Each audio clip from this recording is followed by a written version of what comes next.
It was a late October night at the Faculty of Communication Science. The halls were silent, almost too silent.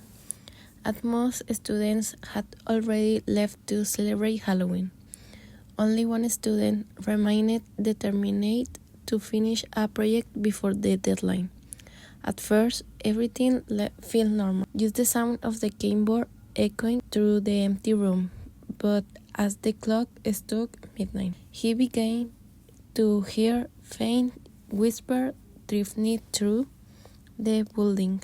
At first, he thought it was his imagination of the wind. However, the voices breathed cleaner, calling his name and urging him to follow.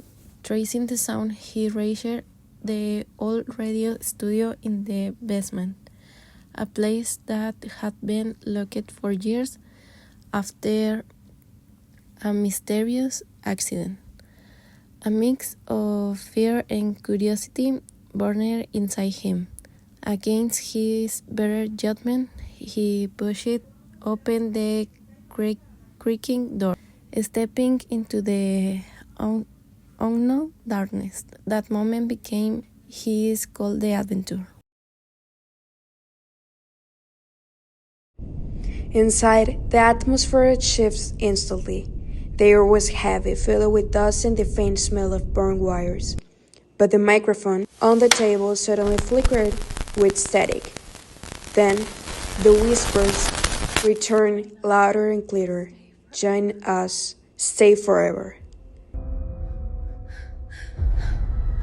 Terrified, the student turned to leave, only to realize the door had vanished into the wall. He was trapped.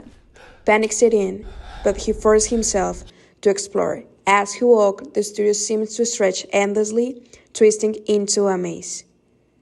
He encountered chilling visions, former students with empty eyes staring at him, cameras turning on by themselves, and typewriters punching his name repeatedly. His trial tested not only his courage, but also his sanity. Each step challenged him to resist the fear that threatened to consume him. The only way forward was to face the source of the whispers, the cursed microphone. The hero stood before the microphone, shaking but resolute. A deep voice erupted through the static, revealing itself as the spirit of a professor who had vanished decades ago. My work here is far from finished. The ghost explained that every Halloween the faculty's abandoned studio became a prison for those who dared to enter. Now it demanded the student's voice, his essence, to remain trapped forever. For a moment, despair consumed him. But then he realized something. The spirit fed on fear, and by resisting, he could weaken it.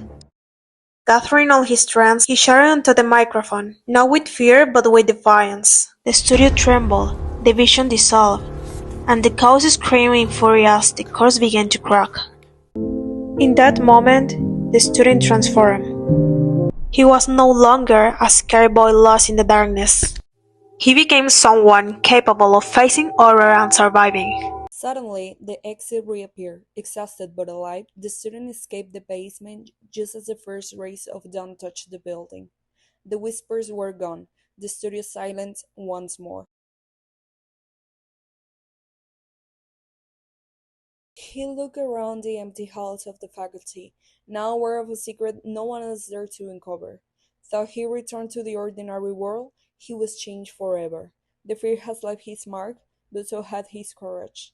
From that day on, he warned his classmates, never stay alone in the FCC on Halloween night. Some doors are closed for a reason. The story spread across the campus like a legend, but only he knew the truth.